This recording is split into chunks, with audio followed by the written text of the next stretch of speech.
Welcome. Oh, GM. GM. GM.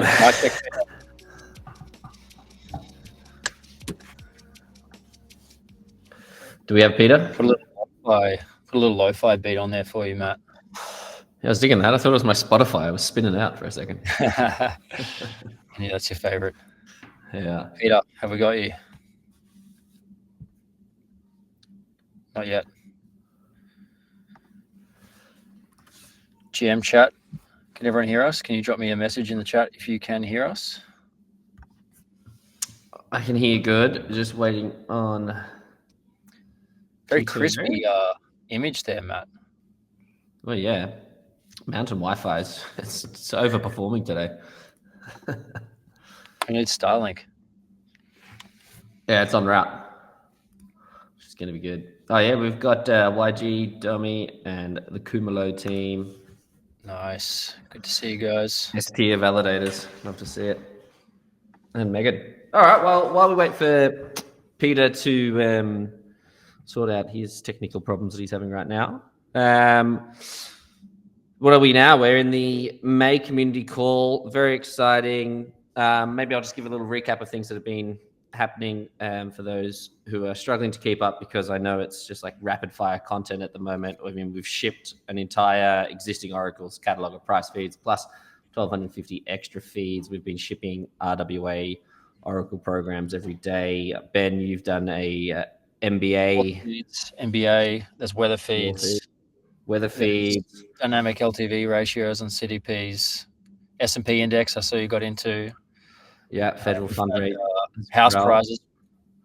Yeah, I mean, basically, it's the best thing to probably start on is everything that we've been talking about for the last, 12, 24 months is coming true now, and we can showcase it with the first Oracle programs going to Planet. And of course, the public testnet was upgraded to V1 just yesterday, which is very exciting. For anyone who wants to build on the SEDA network, jump into our Discord and join us in the chat there, because we'll be able to show you how to go about doing that. Being a public testnet, you'll be able to deploy your first Oracle programs for any data.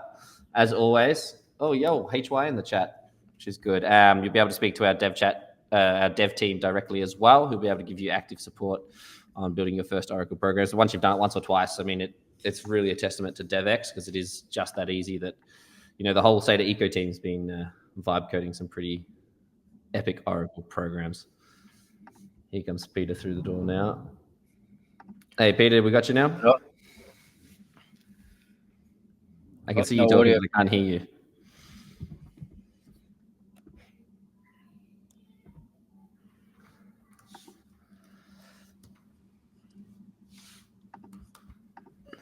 Now, there we go. There we go.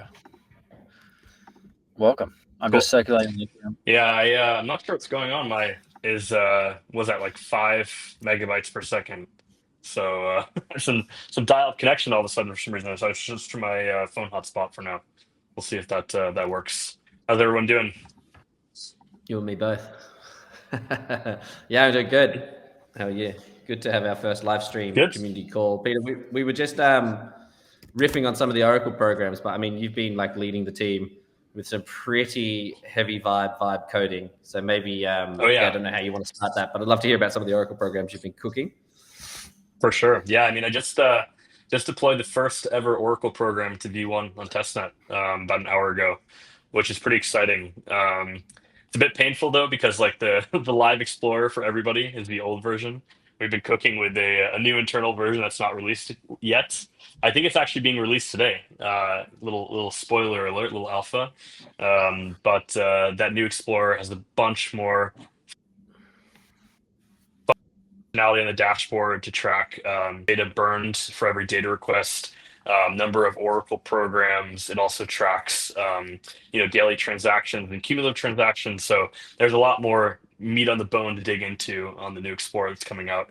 And yeah, I mean, so it's been a pretty interesting few weeks, because as the community that's been around knows, and people who've been following us for a while, we've been building SEDA, this V1 sort of feature complete network over the past about 11 months so far.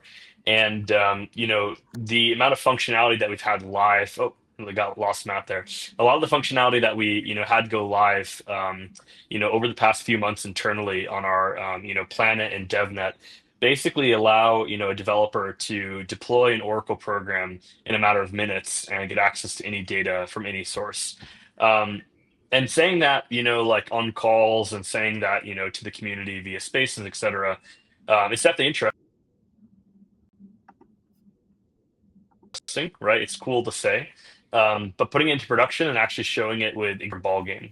So, what you may know if you've been watching across different platforms, we've been working with a lot of top RWA issuers to try to understand, their needs from Oracles, and understand, what's sort of failing them from existing Oracle programs, and, existing sort of, setups with different, feeds and sort of functionality. So, with Oracle programs on SEDA, you can essentially very easily write exactly what you want to call in the execution phase, and then have that pushed on chain. So I think the first Oracle program that I actually built was a real estate index to basically pull the price of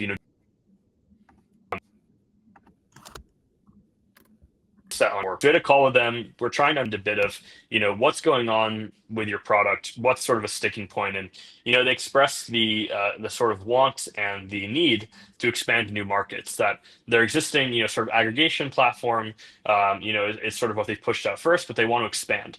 And the number one thing that we've heard from, folks over at Plume, also at Ondo, at Back, at Corium, they're all saying, we want to expand faster. We want to be able to offer a further range of assets. We also want to make those assets more dynamic. We don't want static assets on chain, right? And a lot of people ask, what does real world asset mean? And what it means to me is an asset that, not only is just like a mirrored version of that asset on chain, but also can track that kind of one to one, right? So if you have a stock like, Apple, let's say, and it's issued through an older model, like say something like mirrored protocol from back in the day. This is a standalone asset, and we see this today with Backed. They issued Coinbase on chain. They have Coinbase shares, in probably a special purpose vehicle, an SPV that sits, in the traditional world that, essentially is a broker and holds these assets. And then they issue, for every version of that stock that they receive, they issue one of these on chain, right? But now, as soon as that comes on chain, you actually have a disconnect, right? So you have a disconnect from the moment that you put this asset onto the network, and how it's treated and accessed from there forward. So when that asset goes into a trading protocol like Uniswap, it then decouples, right? So just for fun, I bought a few shares of Coinbase stock when it went live from Back to have some exposure on chain.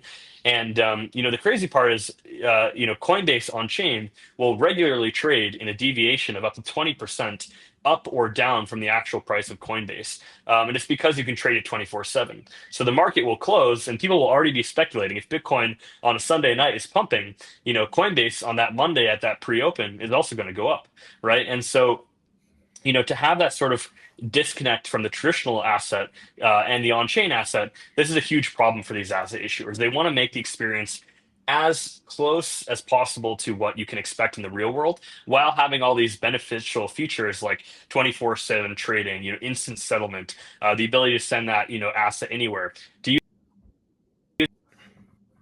that asset as collateral in, protocols like Aave or Compound or Superstate, and be able to really, existing today in an on-chain world.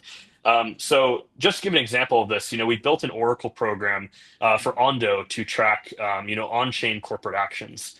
So if a stock does a stock split, right, they go from into 1,000 shares. If you have that as collateral on a market, let's say Aave, and you're having now a price oracle that's pushing the price of that asset on chain, all of a sudden this one asset, which might be worth, I have no idea what Apple's trading at, I don't know, $300, let's say, this one stock that should be trading at $300 is now multiplied by 1,000. right? So now all of a sudden you have 1000x your collateral that you can now use on Aave. So this causes a huge problem, right, for lending protocols and basically anything that's downstream of the asset issuer on different chains.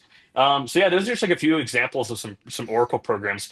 And most of oracles that we talk to, they're also focusing on this, right? We aren't blind to the fact that we're not the only oracle trying to build real world assets, on chain. But the difference is that in the same call that we actually talk to the provider, we actually deploy that as an Oracle program now. We say, hey, remember that thing that you said was going to take this other Oracle 9 months to build and $1 million per year to maintain? Well, we just did it on the call with you right now in 30 minutes, and it's live today. You can start building an asset off this Oracle program. So we basically say, fuck you to the existing legacy Oracles and tell them, hey, your existing product that you've built is obsolete. And a further testament of this, is I actually built Redstone's entire Oracle program and catalog as one program on SEDA. So I took their entire stack of feeds, all 50, I think it's 1,250 price feeds that they have live in their Oracle. I said, let's multiply that by 2. Let's make it 2,500 just for fun. And I'm going to deploy this in 30 minutes as one program on SEDA among thousands of other programs that will exist as an ecosystem of different use cases. So if you look at this, it just shows you something that took them, 2 years to build as a moat, right? 1,250 feeds is a big accomplishment for legacy oracles. But it just doesn't match up, right? With the initial launch of V1, we're going to give developers access to over 2 million tokens that they can build, different Oracle feeds and different programs to access. And that's just sort of the start, right? It's the foray into crypto price feeds along real world assets, along stocks, along real estate, along NBA data for flow, like whatever it may be. It's just one program that exists in an ecosystem of programs. So that's a very long-winded way of saying what we're up to on the back end right now. I'd love to hear from you, Matt. You've got Vibe Code That's a great- Specialist in your name. I know you've looked at a bit of HTML and CSS back in the day, but this is a whole different experience. What's it been like vibe coding an Oracle program? Yeah, I do. I have my HTML certificate and my CSS certificate from Code Academy. Self-educated online, and I've recently promoted myself to Vibe Code Specialist. I mean, there's a lot to break down. I'll dive very quickly into my experience, but there's a lot in what Peter was saying too that I want to double click on. The experience is fantastic. I mean, vibe coding is a lot of fun, but I think the big takeaway here is that if the SEDA eco team, who has the experience level of a HTML certificate from Code Academy, can deploy in the last 72 hours, what have I brought on chain? I've brought on local weather data. I've brought on the Fed funding rate, and I've brought on a recurring feed for every 24 hours to update 3-month short-term treasury bills from 3 and 6 months every 24 hours. So that's what the SEDA ecosystem team can do with a bit of vibe and access to Cursor. I'm really bullish on, what can real devs do with this? It's one of the conversations we've had recurring with Jasper, our CTO, is what do you foresee on the SEDA network? And his annoying answer is always literally anything. And it used to annoy me in marketing because I was like, yeah, but I need a use case to tell the people. And he was like, well, anything. And now the more that I talk to the developers on the team and sort of test out different APIs that I can just find on the internet and what I can deploy in 10 minutes, it makes so much sense what he's saying. And I've been speaking to the guys over at the Kalani network as well. One of the use cases that we announced in that announcement recently was that their agentic solvers will be able to, at a later date, be able to sort of deploy Oracle programs on the fly for any of the data they need to execute sort of these complex intents, which is where sort of multi-hop intents are heading. And at the first time I heard that, I was like, what? Agents spinning up Oracle programs on the fly for data that they need on the fly? And then jumped into Cursor and did some vibe coding. I was like, man, this is actually a real use case. This isn't us just hyping up an announcement. This can actually be done. If we can spin up in 10 minutes, agents with the right access to Cursor are going to be able to deploy, lightweight, more complex Oracle programs, the more sort of they do it. So just to wrap that up, experience, incredible. But the big takeaway for me is that what we've been talking about in the marketing, what we've been saying for 12 months is coming into fruition. And with the public testnet that we just launched, anyone who wants to spin up an Oracle program, who wants to vibe code or code, you'll be able to do it. And I really encourage everyone to get into the Discord and come chat to us about that.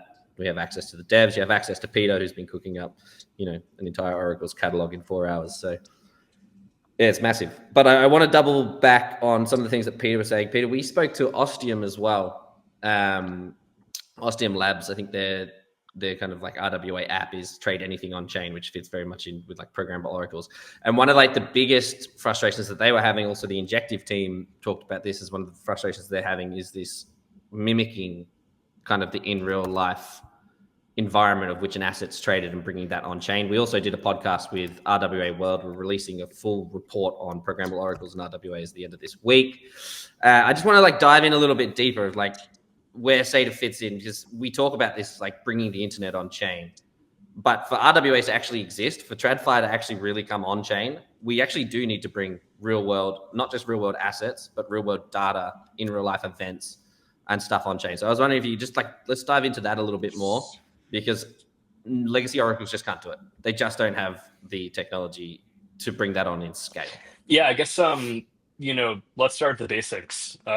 Being able to build an Oracle feed is tough with the existing model, right? I mean, it's not that they're like bad at what they do, right? It's not like they're just slow and we're just like, I don't know, typing faster over here, right? The infrastructure that was designed in 2017 by the Chainlink team as sort of like the original sort of Oracle. It was built for a world where you didn't have more than a handful of assets that lived on chain. Their idea, their goal always was like, let's connect smart contracts to any data, right?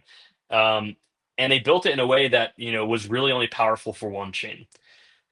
Pith came in and said let's do the same thing but on Chainlink, or sorry, on Solana, right, as Chainlink, and let's make it so that like people on Solana have access to this data.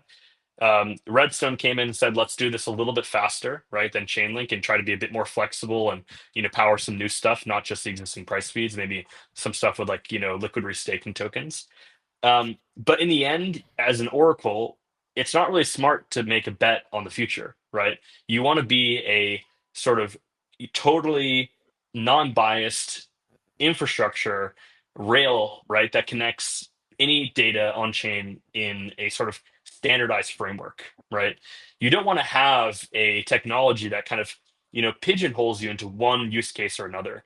And that's what these oracles have built. They've said, we have traction with X. We're going to build our infrastructure to power X. And if Y comes along, we're going to need $10 million to even consider this opportunity to build Y. And what this leads to is just sort of the same boring, unoriginal products across a bunch of chains. So you have, the classic lending protocol with like the top 5 assets redeployed across a bunch of L2s. You have like some basic perps on a few major assets, right? You have, basic, sort of stable coin functionality, let's say, right? Um, that's not really pushing the space forward. So, protocols like Ostium, right, and Hyperliquid is a good example of this. Like being able to create perpetual contracts on any asset is sort of the future of crypto, right? Taking an asset that lives in a very boring, kind of fixed, low volatility world and introducing it to a high volatility space that wants to get its hands on assets 24/7. It really requires an infrastructure that doesn't require the developer to come to us and say, hey, we want to build this. How long will it take for you to build this for us? And how much is it going to cost us? And the problem is, just like the existing Oracle teams, they have to do that, right? They have to focus on how can we serve this customer? And they have a limited team, they have limited runway, they have, fixed costs, right? And so then they have to accept that they either have to hyperscale their team, which is very difficult, right? To thousands and thousands and thousands of developers to build all the different feeds that are needed, or they have to try to create a framework, SEDA, that basically allows them to do this in a simple way, right? So, actually, I'm talking to 2 oracles right now, trying to convince them to essentially stop trying to go for design,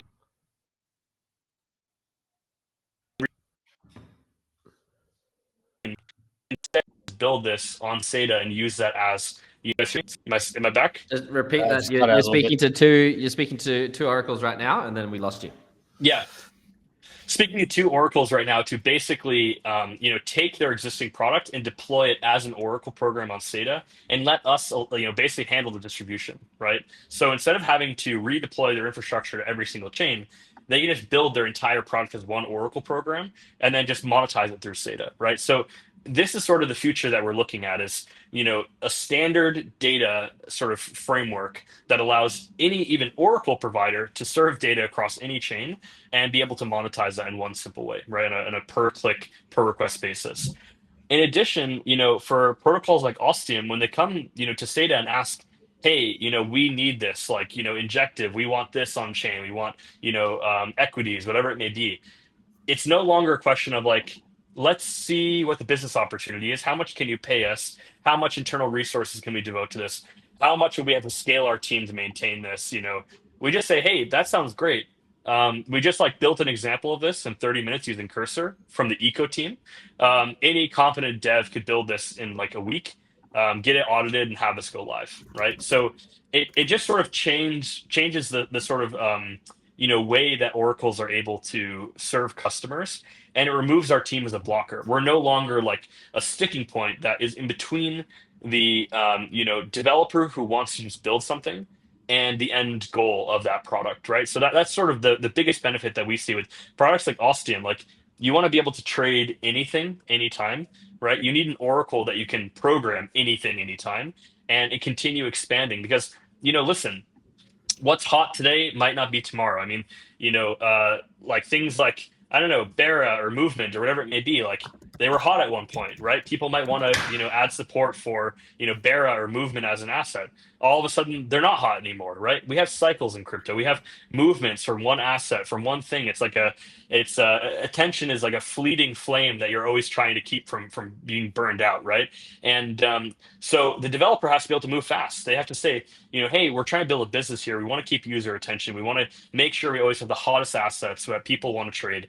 And that means that they have to move fast, because by the time you go to a Chainlink and say, hey, we want to deploy this, in 1 year's time, it's probably going to be irrelevant. It might either be irrelevant, you might run out of money, your runway is limited as a startup. That asset might be brought on chain by 10 other projects that are using SEDA before you even have a chance to think about deploying it, right? So it's kind of like this, increased speed environment that we're moving into here that requires businesses to be able to move as fast as the market moves. And that's pretty challenging in crypto because, things change on a, sometimes minute by minute basis. But if you can build something that can keep up with that sort of pace of innovation and not choke it out like a lot of, the existing middleware infrastructure is doing, then it allows you to essentially commoditize access to Oracle data rather than making it some obscure thing that you have to wait super long and pay a lot of money to get.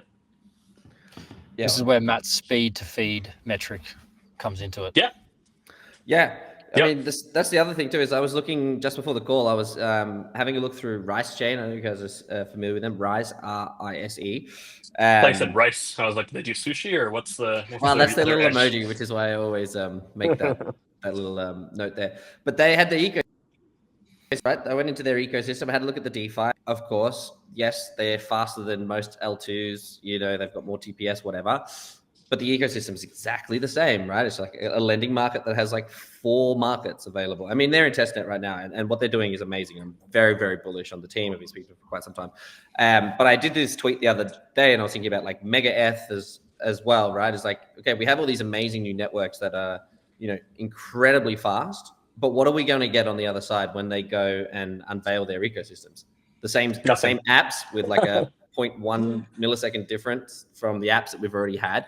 And you rightly said, Peter, I mean, we've got an article that I think Stefan's been putting together that we're going to release through his account and then on LinkedIn soon, talking about like the DeFi fragmentation that no one wants to speak about. And it's the fact that you do have to go to this network to stake, and then you have to go to that network over there to lend this different asset. Or if you want to swap into this other token that's suddenly hot, you have to move between all these ecosystems. It's kind of like the chain abstraction theory, but like flipped onto the DevX POV, which is, what if we just gave these networks, like take, I don't know, Manta network, right? The modular L2, for an example. We've been speaking to them. It's like, you guys can be competitive now because you don't have to try and build the exact same thing that someone else has already built and established a user base on a core ecosystem like Ethereum or Base, but you can now offer all the assets in one place in seconds, but you can also build the DeFi around your native asset to bring in that original liquidity. And then when something trends, right, let's just use like a silly example, right? The Trump coin, bonanza that happened over a 72-hour period one weekend,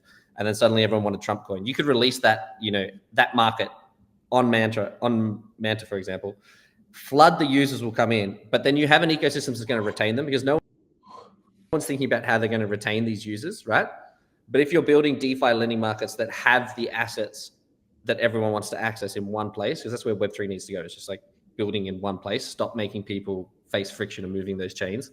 You're going to need an Oracle that can scale with the real-time market demand, right? And I think the record in-house for non-vibe coded actual price feed is 97 seconds by Jasper. So in 97 seconds, you can lead the market by having that asset available on your chain. And if you do that, you're going to be retaining people. So I think like that's the next step, is how these networks need to start thinking as well, is like just having an Oracle doesn't mean you have the tools that the developers are going to need to build apps that are going to retain people. You need an Oracle that has the elasticity and the flexibility to be able to mirror not just like real world events that we were talking about for RWAs, but also like real time market sentiment to be able to give the markets to people as they need them. Yeah, I mean, I still remember in 2017, 2018, and 2019, like leading up to DeFi summer, the sort of innovation pace that picked up when you started to have the access sort of there for data from off-chain sources, right? Crypto didn't always have that, right? Like when Chainlink first came out, there was this big sort of open green field that they enabled, right? For sort of like bringing crypto assets and prices on chain to build more powerful smart contracts.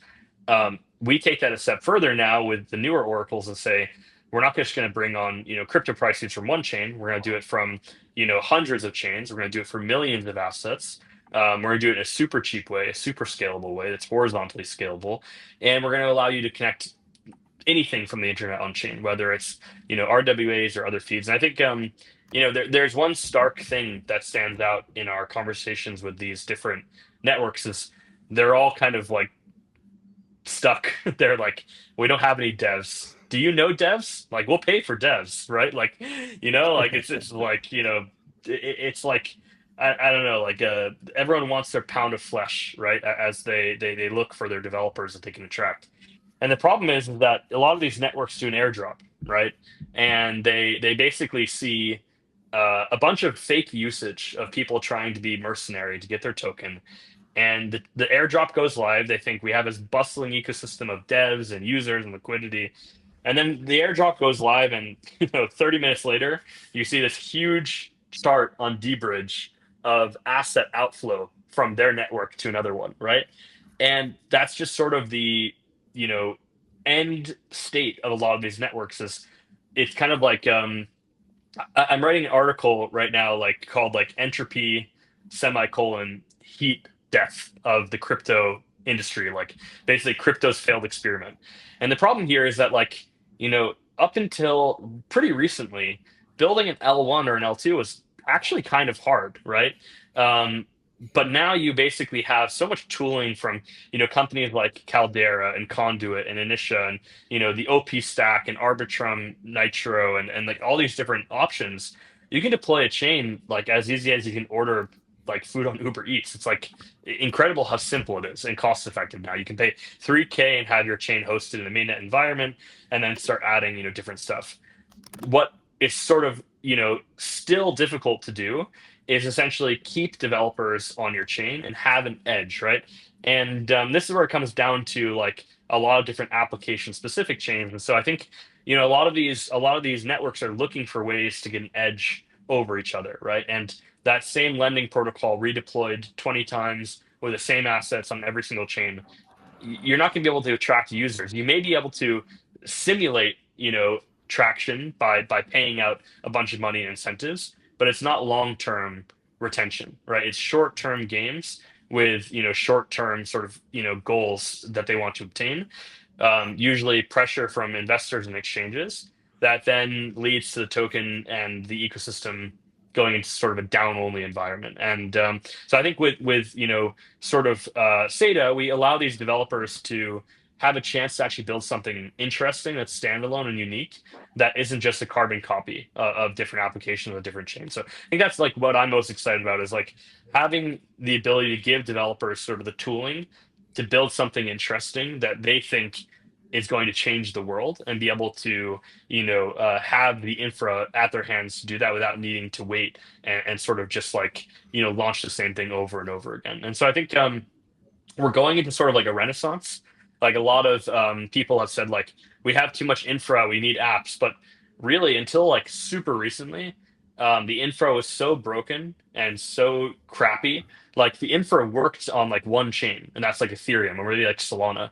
But if you want to scale this infra to like hundreds and hundreds and thousands of chains, and millions of assets, and tons of different wallets and explorers and everything, like it's required a huge leap, a huge 0 to 1 in infra to now accomplish this at scale. And we talk to infra providers up and down the stack all day long, and I think a lot of people are like, hey, we kind of finally cracked the nut of infrastructure and are now able to really power devs in an easy way. And it's only been like in the past 2 to 3 months, but data has still been a problem. It's still like something that's lagged behind. And so I think with SEDA, we're finally solving this challenge at scale, that's been kind of missing. Which makes a lot of sense too, right? Because we've been talking to, like, we had the chain abstraction master panel last year, and we were talking to like lots of interop teams, and no, you look at like hyperlanes, or you look at like layer zero's accessibility, or any of the chain abstraction stack like Enzo, they're cooking right now. Socket, they've made these sort of revolutionary steps forward in their section of the stack. But the one thing that remains completely controlled by infra teams is oracles, right? And then oracles are the lifeblood of an application's sort of function, right? So if you block off an app dev's ability to get data, it doesn't matter if you have the greatest chain abstraction stack up top where you can access users from wherever. There's going to be no new applications, no new user experiences, nothing worth giving value to chain abstraction, where we think about having like an app dense Web3 or like a heavy user onboarding experience, without applications that are going to drive them. And that those app experiences are blocked because the oracles are giving the exact same stale feeds for 5 years. So I was talking to someone, I forget who it was. I was talking to someone earlier in the week, and I was saying, like, we've had Oracle access for years, but we've had no groundbreaking applications. And all the conversations we're having is that these networks are stuck. They can't attract developers. And what do the developers need when we talk to them? They've got ideas. It's not that they don't have ideas. It's just they can't realize those ideas. And the more that I have these conversations, the more I realize that everyone is stuck on the flexibility that's needed for data in the Oracle space, right? So, I mean, V1 is really like sort of that stops. And people can actually do what you're saying, Peter. Like, this is a conversation we had with Connor from Enzo. It's like devs in Asia, devs in South America, wherever they are, they can literally build stuff now. I think this like almost completes the stack. They can build stuff over a weekend, ideally, because they have open access to flexible tooling that doesn't gatekeep, liquidity, doesn't gatekeep data in the Oracle case, whatever it might be, right? And I think that's what I'm most excited for, is like to see devs have an idea and then not go, I'm not going to do it because it's too hard. It's no longer too hard. Well, we've even experienced that, Matt, doing our vibe coding sessions. Like, the amount of juices that start flowing and ideas that you get of what is possible when you start looking at what data is available, what the data feeds are, what the APIs are. It's crazy when you start to actually run down like a bit of a brainstorming session on what you can build now. It's stuck from, we'll tell you what you can build and what data you can build with, to the whole internet is coming on chain. So you can actually come along and imagine something that's never existed and actually build it yourself without waiting months or needing to raise funds in order to, even get close to being able to access any of this.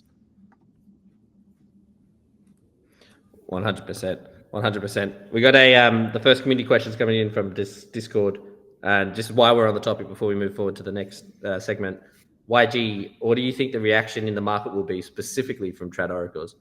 I mean, Peter, you've been a Trad Oracle dev before. That was your last product. I mean, I don't know. Just like, probably just like first disbelief.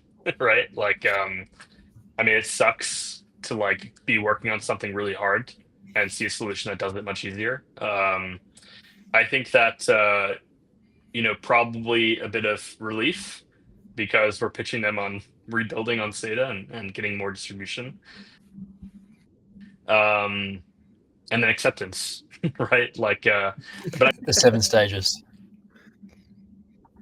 we're building in sort of a huge, um, like we're gonna have like hundreds of competitors, right? Like, I don't know, I can name like, I don't know what, like 10 oracles on like, that's off the top of my head in crypto. Like those are rookie numbers. Like, oracles are like one of the only businesses that has like really good product market fit. Like they're like, I think it will soon be like $1 billion a year in revenue industry, like over the next 2 to 3 years. And that will attract a lot of capital. It will attract a lot of investment. SEDA will not be the only Oracle that tries to compete on this programmable side. We've seen a few copycats, a couple that we had to reach out and say, hey, like you forgot to remove SEDA from your documentation when you copy and pasted this.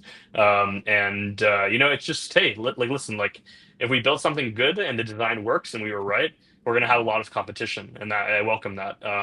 I think that a lot of the legacy oracles, like their market has been dying out. I think the folks at Redstone have been doing a great job stealing business from Chainlink and expanding faster on a lot of EVM chains.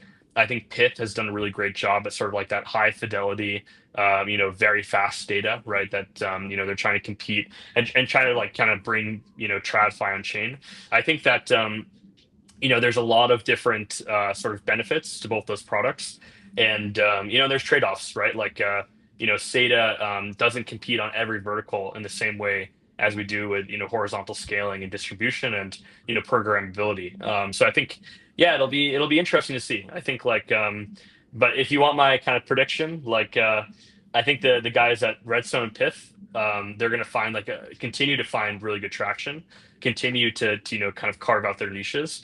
I think that with SEDA we will as well, and we'll probably have like a handful of oracles pop up this year still that will come at our throat, right? Like, and yeah, I mean, but we don't really care. We play like an infinite game. We don't really look at competition. We don't concern ourselves. Like, we just are trying to build the best experience we can for developers, and let that lead our traction. And whatever a competitor does, like, it doesn't really concern us in our day to day. Like, we encourage the competition. It keeps us sharp and fast. Well said. Is there anything else you want to jump into on the Oracle program side? I know we've covered quite a bit. Is there any specific use cases that you wanted to circle back on, dive a bit deeper into? No, I mean, follow our Twitter. Like we've been tweeting about them like a bunch, right? So like, we'll continue to be posting. We have an offsite next week. We're gonna bring the whole team together to basically prepare for mainnet, right? The goal is to be mainnet ready by the end of next week, and then basically start to shift focus to building a bunch of Oracle programs. Like we've been stress testing the network. We've had like the indexer and a few other products go down by increasing load. I sent through some scripts that posted like 5,000 data requests at a time, just to kind of see what happens to the network, right? I think in general, like we're now entering into a phase of testing, right? We're going to be testing in production. We've been doing a lot of work on Planet the past month, which is like our kind of internal chaos net that we reset very often to keep it kind of up to date. We now have like a more or less frozen version of our code that we just launched to testnet, barring SDK updates and stuff like that are out of our control. But a lot of the kind of functionality is sort of fixed and ready to go. Over the next month, we're going to be doing a lot of different things to incentivize developers to come and start building. We've already started talking to developers on different networks that they can start building their Oracle programs this month on testnet and have them ready, to basically be forked over to mainnet when we do go live with the rest of our infra. In the next week, we'll probably announce a date for mainnet, which is exciting. Over the next few weeks, just like break as much as possible, build as much as possible in public. It's a really exciting time for the team. Obviously, a very exciting time for people who follow us, on this journey to now see a lot of this infra start to go live. a lot of the claims that we made, right, like for the past year on Twitter, were very easy to say, right? But now we've backed them up with actual proof. We actually show that, not only did we say you can build an Oracle program in minutes, our ecosystem team, non-developers, like I don't know what the hell a HTML certificate is, Matt, or where you got that from. Like, I think you can just get that from like going to Wikipedia, right, and learning HTML. But we've been vibe coding with Cursor, just like basically like here's what I want the Oracle program to do: run, run, run, run, run, run, run until like it works, right? And basically, it's super easy, right? So. I know the engineers on our team are also looking forward to building their own, Oracle programs. A little more coding, less vibes, right? They're not going to be using Cursor to deploy them, but it's really cool. Like, I think next week we're also going to do like a internal hackathon. We're going to like probably do some presentations and have the community vote on what Oracle programs are the best. So exactly. Peanut butter HTML, some peanut butter and cheese from Jasper, who's going to go back to his mainnet shipping diet. It's exciting. Like we're ready to debut the technology. We're ready to get this live. We have some really big refreshes, live on the dashboard coming for the Explorer and how we format, data requests and Oracle programs. The FLX upgrade is now off. We'll be releasing more information next week about how much FLX, is burned that never upgraded, which is exciting as well. Repurpose these funds into maybe some community programs or, incentives for validators, both on the main chain or the overlay network, also for developers, so maybe some hackathons. So, we're entering into our launch, sort of timeline and getting ready to sort of roll this all out. It's very exciting. I just, while you were giving us the recap there, Peter, I just built an Oracle program to bring CPI daily data on chain. So if anyone wants to know how quickly you can do it, that's it. Amazing. That's what I like to hear. Awesome. All right, we've been going for 45 minutes. Is there any other last bits and pieces, any last questions that you guys want to send through in the chat? Make sure to ask them now and we'll get them answered. Yeah, also please let us know how you like the new format. We've been obviously doing this in Discord, voice only. We figured that, on Twitter, it's a bit more accessible to the broader people that follow us in our community. We wanted to also, be able to repurpose this for clips across different social media and not just have like one recording on Discord. So let us know if you like the new format and you want us to continue it. Thanks everyone for tuning in and listening, and thanks for the questions. And anything that did come up, feel free to reply to the stream on Twitter. I'll take a look, or if you want to go into our Discord in general and ask it there, feel free as well. And looking forward to the next community call, and maybe we'll see everyone on a live stream with SEDA while we build some Oracle programs next week in person. Exciting. Amazing. All right, thanks everyone. Thanks for joining. Thanks Matt. Thanks Peter. We'll catch you soon. Thanks guys. Talk soon. Bye. See you, team.